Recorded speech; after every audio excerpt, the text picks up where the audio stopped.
नमस्कार, स्वागत है आपका हमारे कार्यक्रम खुला आकाश में। आपके साथ मैं हूँ ऋचा। दर्शकों, जैसा कि आप सभी जानते हैं, खुला आकाश एक ऐसा कार्यक्रम है जिसमें हर दिन हम आपको कोई नई जानकारी से रूबरू करवाते हैं। लेकिन आज का ये कार्यक्रम बहुत खास है क्योंकि यहाँ पर हम आपको जानकारी के साथ साथ आपका भरपूर मनोरंजन भी करने वाले हैं, क्योंकि हमारे साथ बहुत ही खास मेहमान यहाँ पर मौजूद हैं जिन्होंने बचपन से ही अपनी सुरीली आवाज़ के दम पर अपनी गायकी का लोहा मनवाया है और साथ ही साथ ये मैथिली संगीत में भी अपनी अलग पहचान रखती हैं। छात्रों को ये संगीत की शिक्षा भी प्रदान कर रही हैं। तो हम इनसे ये भी जानेंगे कि गायन के लिए कौन कौन सी योग्यता का होना ज़रूरी है।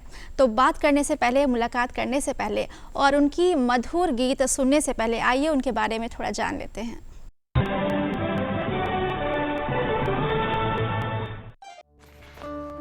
डॉक्टर सुष्मिता झा एक प्रतिभाशाली और बहुमुखी गायिका है जो कि एक विशिष्ट व्यक्तिगत शैली विकसित करने की अपनी यात्रा में शास्त्रीय गायकी को आत्मसात किया। इसलिए सुष्मिता की आवाज़ को लोग काफ़ी पसंद करते हैं। इनके गायन में प्रचुर विविधता भी है जो खासकर मैथिली और लोक संगीत के रस और भाव को अभिव्यक्त करती है। गायन के साथ साथ ये संस्कृत और हिंदी में गीत और मंत्र भी लिखती हैं। सुष्मिता ने पीएचडी हिंदुस्तानी शास्त्रीय संगीत में किया है, साथ ही एमए शास्त्रीय संगीत में स्वर्ण पदक विजेता है। वर्तमान में निफ्ट दिल्ली और दिल्ली यूनिवर्सिटी में संगीत की शिक्षा प्रदान कर रही है। अपनी गायन के माध्यम से ये शास्त्रीय संगीत और मैथिली लोक संगीत में अपनी अलग पहचान रखती है और यही वजह है कि सुष्मिता को अनेकों सम्मान जैसे मिथिला भूषण सम्मान, वैदेही स्त्री सम्मान प्राप्त हो चुके हैं। फिलहाल ये अपने ट्रस्ट नाद तरंग के माध्यम से कई सामाजिक उत्थान के लिए भी काम कर रही हैं।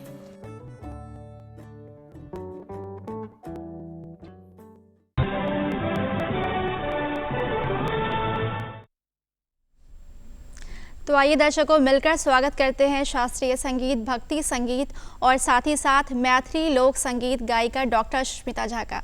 डॉक्टर सुष्मिता झा, बहुत बहुत स्वागत है आपका हमारे कार्यक्रम में। बहुत बहुत धन्यवाद ऋचा जी आपका और डीडी बिहार के समस्त टीम मेंबर्स को जो आज के सत्र के निमित्त बने हैं, उनको हार्दिक धन्यवाद तथा आभार मेरी तरफ से। सुष्मिता जी, चूँकि कार्यक्रम की शुरुआत है और जैसा कि हम आगे भी आपसे बहुत सारे गीत सुनेंगे, लेकिन चूँकि कार्यक्रम की शुरुआत है और कहते हैं कि अगर किसी चीज़ की शुरुआत गणेश स्तुति से की जाए तो फिर क्या बात है। तो अगर आप सुनाना चाहें तो ज़रूर हमारे दर्शकों को एक बार सुनाएं। जी, अभी मैं एक गणपति स्तुति आपके सामने प्रस्तुत करने वाली हूँ जो मैंने खुद लिखा है और कंपोज भी किया है। मेरे YouTube चैनल पे भी है, आप सुन सकते हैं। वैसे तो एंटीबायोटिक्स और पैरासीटामोल पे यहाँ मैं आ सकी हूँ, काफ़ी बीमार थी कुछ दिनों से, लेकिन कोशिश करूँगी गाने का आपके सामने।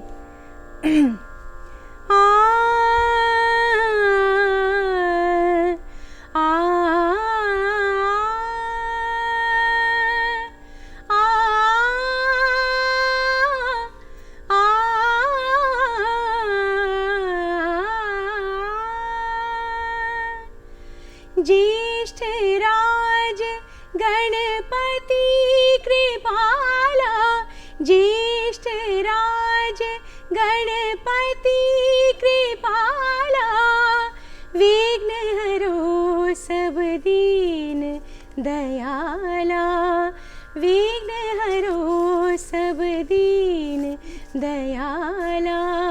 मंगल गान गाए हम गुरुवर, दीजे सिद्धि है विशाला, ज्येष्ठ राज गणपति कृपाला। चिंतामणि चिंता हरो मन का, चिंतामणि चिंता हरो मन का, दीजिए दान वो सफल जीवन का, दीजिए दान वो सफल जीवन का। निधि प्रिय पति गुण गाने समर्पित, निधि प्रिय पति गुण गाने समर्पित, रह करो कल्याण ज्ञान सब अर्पित, भक्ति शक्ति के विधाता, ज्येष्ठ राज गणपति कृपाला। बहुत बहुत सुंदर सुष्मिता जी, मैं क्या कहूँ कि बहुत सुंदर शुरुआत आपने कार्यक्रम की कर दी है इस गणेश स्तुति के साथ। और मैं जानना चाहूँगी आपसे कि बहुत छोटी उम्र से आपने शायद संगीत में शिक्षा लेना शुरू कर दिया था, और चूँकि आप कह सकते हैं कि ईश्वरीय देन भी है और कहीं ना कहीं एक अनुवांशिक विरासत भी आपको मिली, क्योंकि आपके मम्मी पापा भी बहुत अच्छे सिंगर रहे। तो किस तरीके से आपकी जर्नी की शुरुआत हुई? देखिए, बचपन से ही घर में माहौल था म्यूज़िक का, और हमारे गुरु आते थे मम्मी पापा को सिखाने के लिए। तो मैं बहुत छोटी थी, 3 साल 4 साल की उम्र से ही सीखती थी उन लोगों के साथ।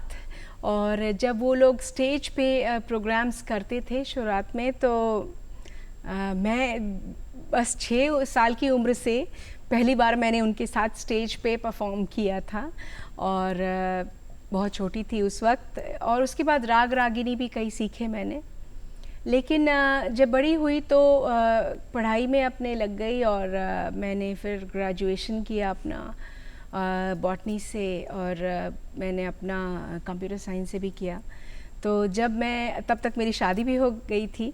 तो जब मेरी जो फर्स्ट चाइल्ड हुई, तो मेरे हस्बैंड ने बोला, तुम क्यों BCA एंड MCA कर रही हो अभी? जिसकी इतनी अच्छी आवाज़ हो वो कम ही लोगों को मिलती है, तुमको म्यूज़िक परस्यू करना चाहिए, and I will give you full support in that. बिल्कुल, आपने सही कहा कि अपनी प्रतिभा को जानना बहुत ज़रूरी है। और जिस तरीके से आपने बताया कि बहुत छोटी उम्र से आपने शुरुआत कर दी और आपने गाना भी शुरू कर दिया था, तो कुछ ऐसा अगर आपको याद हो, और ज़ाहिर सी बात है कि वो आपके दिल के भी बहुत करीब रहा होगा, तो अगर वो आप हमारे दर्शकों को अगर सुनाना चाहें तो। हाँ, वो मैं बहुत सारी चीज़ें हैं जो उन लोगों से रिलेटेड है। जैसे मम्मी पापा का जब 1996 में एक कैसेट निकला था मैथिली का, फूल और चंदा, अच्छा। ईशा क्रिएशंस के अंदर, और मुरलीधर जी ने संगीत दिया था उसका। तो मम्मी पापा ने दोनों ने उसमें गाया था। तो एक गीत है उसका, विद्यापति का बहुत ही फेमस संगीत है ये, चंदा जनु उग आजुक राती। बिल्कुल। तो वो थोड़ा सुनाती हूँ आपको।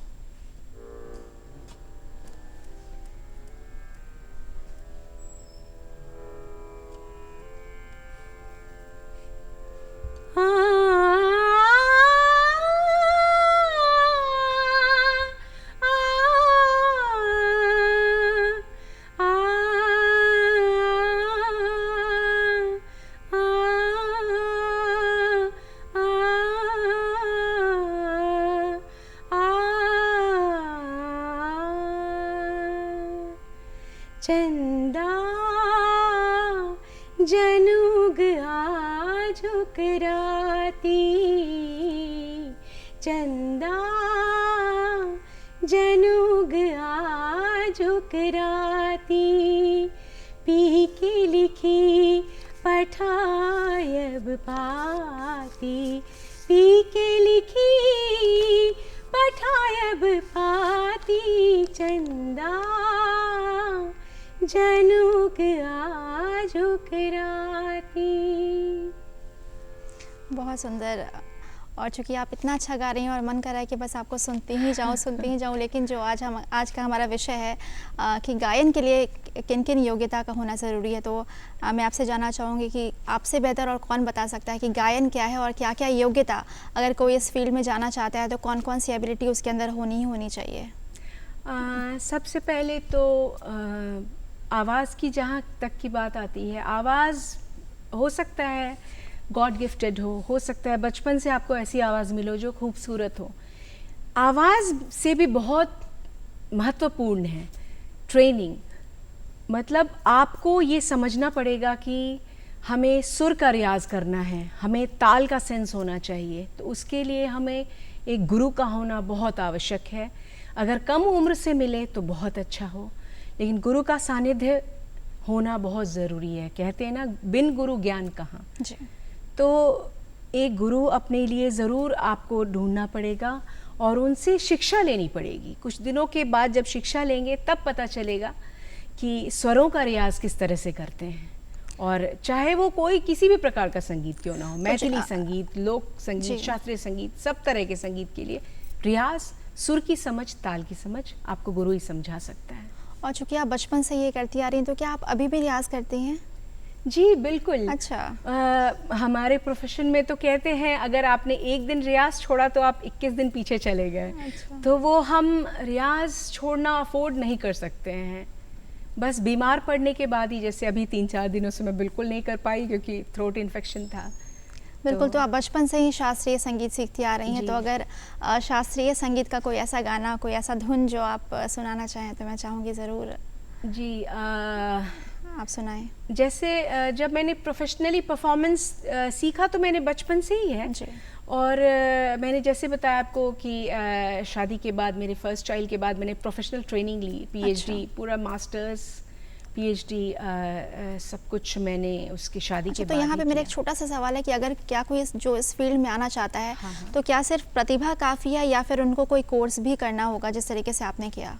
देखिए, अगर आप स्टैब्लिश करना चाह रहे हैं अपने आप को इस फील्ड में, तो बेहतर है कि एक प्लेटफॉर्म लेके चलें अपने साथ। अच्छा। एजुकेशन का प्लेटफॉर्म सबसे ज़्यादा इम्पॉर्टेंट है हमारे लाइफ में।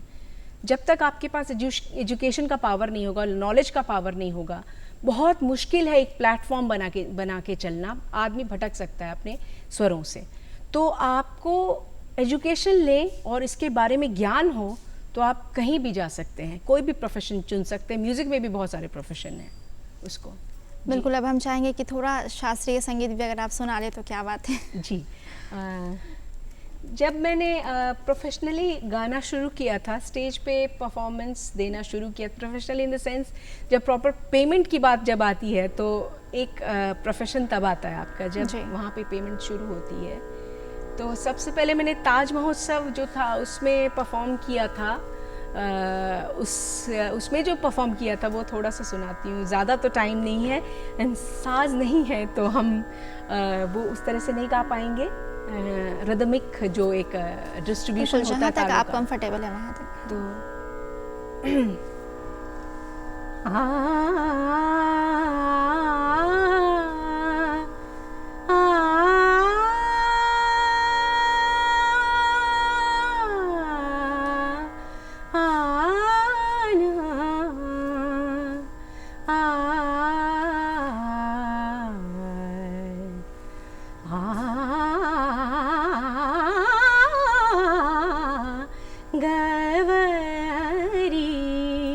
सुत गजा आनन गवरी सुत गजा आनन वक्रतुंड महाकाल वक्रतुंड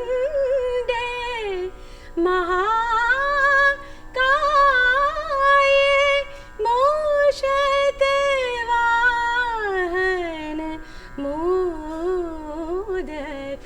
प्रिय गवरी सुत गजा आनन गवरी सुत गजानन गवरी सुत गजानन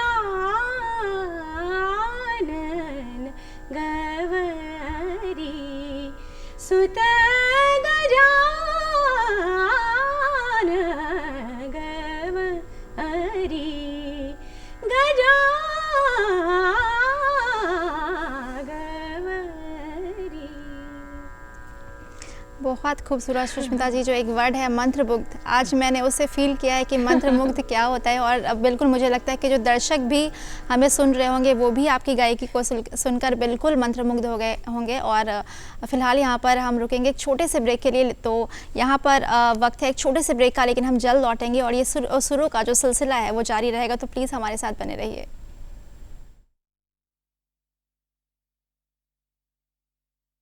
नारी नारायणी है, समाज की सच्ची शिल्पकार है, ममता, प्रेम, धैर्य की धार है, सृष्टि का सौंदर्य है स्त्री, जीवन का संगीत है स्त्री, निडर है, लीडर है।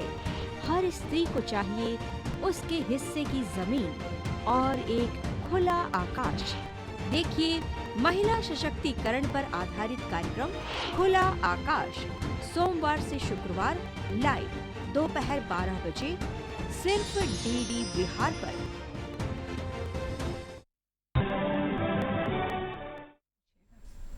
ब्रेक के बाद स्वागत है। तो आज हमारे साथ बहुत ही खास मेहमान हैं डॉक्टर सुष्मिता झा, जो कि मैथिली लोक संगीत गायिका हैं, साथ ही साथ ये शास्त्रीय संगीत भी गाती हैं, भक्ति गीत भी गाती हैं।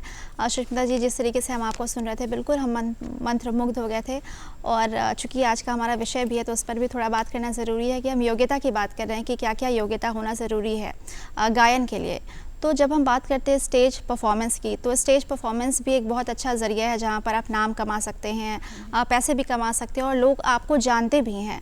लेकिन बहुत लोग घबरा जाते हैं। तो मैं आपसे जानना चाहूँगी कि स्टेज परफॉर्मेंस में खुद को प्रदर्शित करना कितना ज़रूरी है, और आप भी अपना जो पहला एक्सपीरियंस है वो हमारे साथ शेयर करें। देखिए, सबसे पहले तो स्टेज परफॉर्मेंस के लिए स्टेज फियर हटाना पड़ेगा। पहली बार तो जब आप स्टेज पे जाते हैं तो बिल्कुल धड़कन बढ़ जाती है, बिल्कुल आप हाई महसूस करते हैं। इतने सारे पब्लिक, आप सडनली रियाज रूम से आप पब्लिक में चले जाते हैं तो एक सर्टेन फियर रहता है, स्टेज फियर। अगर आप उसको कर्टेल तभी कर सकते हैं इस फियर को जब आप रेगुलरली रियाज करें। अगर आपको परफॉर्मेंस सीखना है, अगर आपको 1 घंटे की परफॉर्मेंस देनी है तो आपको उसके पीछे 4 घंटे का रियाज एवरीडे का होना चाहिए। जिस दिन आपने ये 4 घंटा अचीव कर लिया, 4 घंटे को अचीव कर लिया अपने डेली रूटीन में, 24 आवर्स का 4 आवर्स एटलीस्ट आपने देना शुरू कर दिया है। 1 आवर का परफॉर्मेंस आप any time you can give.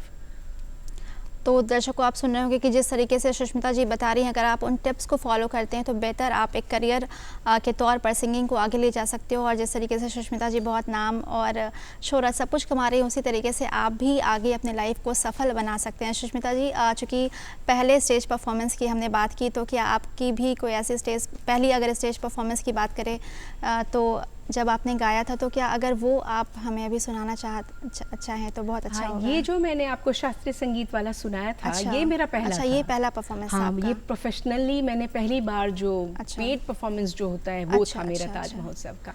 उसके बाद भी बहुत सारी चीज़ें आई। तो उसके बाद मैंने जैसे सुबह बनारस में किया, फिर काफ़ी इंडिया इंटरनेशनल आर्ट फेस्टिवल में, और भी बहुत सारी जगह हैं जहाँ पे मैंने परफॉर्म किया। हाँ, तो कोई एक ऐसा गाना जो आपके दिल के करीब हो। जी, जो राग मैं बहुत पहले 2014 से ही गाती थी, और मेरे पापा का एक मतलब लास्ट 2 डेज़ पहले का वर्ड था 2014 में कि ये राग बैरागी भैरव सुनने के बाद उन्होंने मुझे बोला था, बेटा अब मुझे लग रहा है कि तुम बहुत बड़ी गायिका बनोगी। अच्छा। एंड ये उनके फाइनल वर्ड्स थे मेरे करियर के लिए, जो आपके दिल के बहुत करीब है। जी, वो मेरे दिल के बहुत करीब है। और मतलब राग बैरागी भैरव इसलिए मेरे बहुत करीब है क्योंकि ये उनकी कही हुई चीज़ है। तो ये तो वैसे 30-40 मिनट का पूरा एक्सटेंशन है पूरा रागा का, जो हमेशा रोज़ सुनते थे। मैंने उनको रिकॉर्ड करके भेजा था, बट आपको एक बहुत छोटा पार्ट इसका सुनाऊंगी।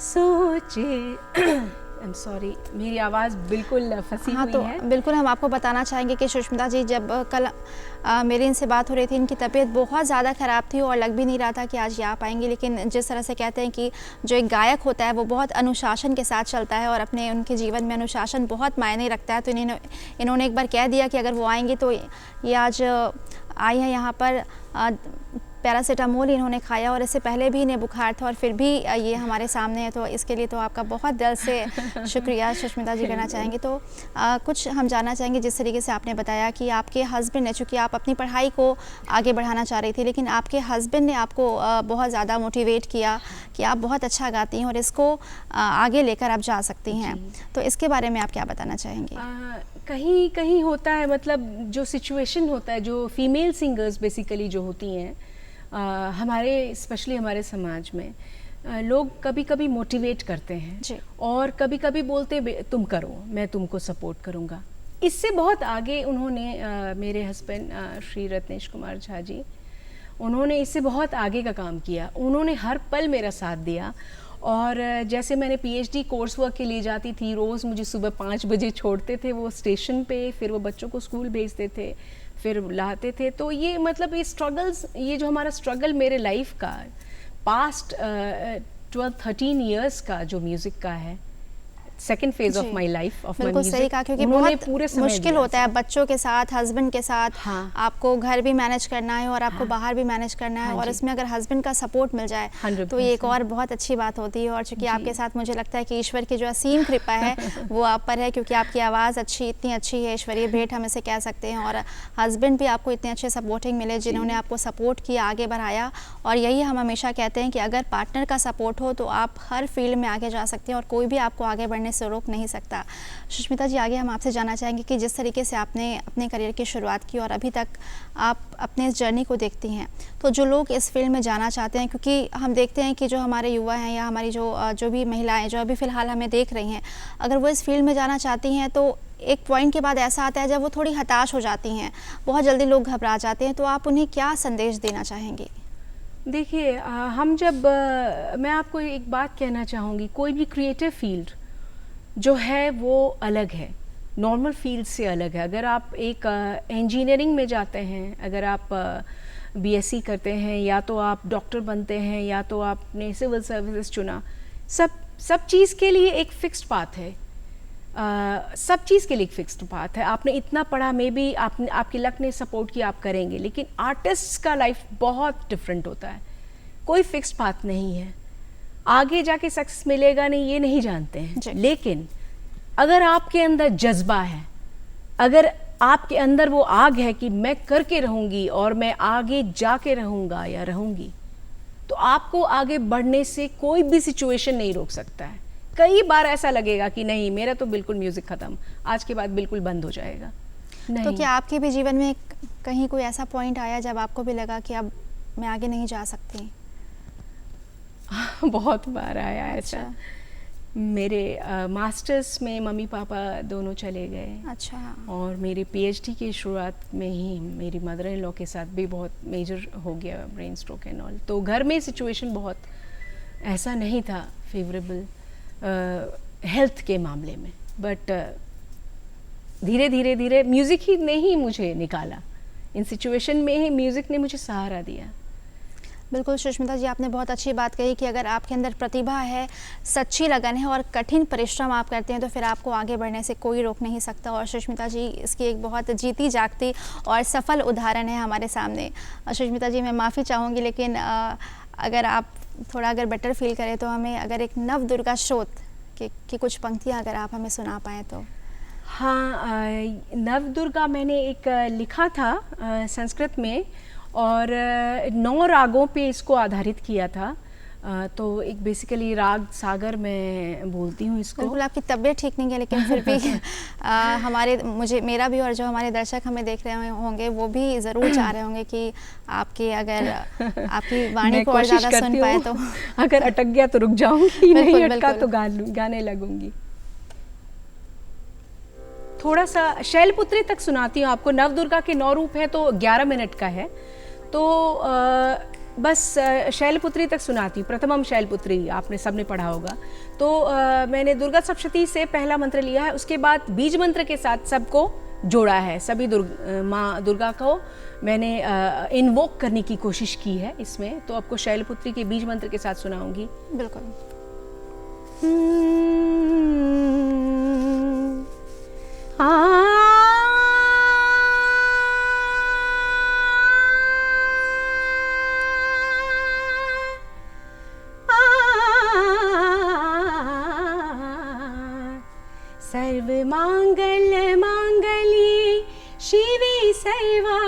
साधिके सर्वमाङ्गल्य माङ्गल्ये शिवे सर्वार्थ साधिके शरण्ये त्र्यम्बके गौरी नारायणी नमोस्तुते नारायणी नमोस्तुते। ॐ ऐं ह्रीं क्लीं शैलपुत्रे नमः। ॐ ऐं ह्रीं क्लीं शैलपुत्रे नमः। चेतना ऊर्जा दिव्यरूपा चेतना ऊर्जा दिव्यरूपा प्रथम शिखर प्रदायिनी श्वेत वृषभदायिनी हस्त स्वरूपदायिनी हिमालय पुत्री नमोस्तुते नमः। बहुत सुंदर सुष्मिता जी। और हमने बात की थी कि जाते जाते हम आपसे नचारी भी सुनेंगे, क्योंकि मैथिली भाषा में जब भी किसी कार्यक्रम की समाप्ति होती है तो नचारी से होती है। लेकिन क्या करें, कैसे ये वक्त गुजर गया पता ही नहीं चला। अब घड़ी इशारा कर रही है कि अब ये अंतिम पड़ाव है और हमें विदा लेना होगा। और बिल्कुल बहुत अच्छा लगा सुष्मिता जी आपसे मिलकर, तहे दिल से आपका बहुत बहुत शुक्रिया। और सबसे ज़्यादा तो आपकी आज तबीयत भी ठीक नहीं थी, फिर भी आपने हमें इतना कुछ सुनाया, इसके लिए आपका तहे दिल से शुक्रिया। बहुत बहुत धन्यवाद। दर्शकों, उम्मीद है कि आज का कार्यक्रम आपको बहुत पसंद आया होगा। अगर आपके मन में कोई भी विचार या सुझाव है तो आप हमें ईमेल करना मत भूलिए। हमारा ईमेल पता नोट कीजिए। हमारा ईमेल पता है directordk patna@gmail.com। तो हमें और हमारी पूरी टीम को दीजिए इजाज़त। नमस्कार।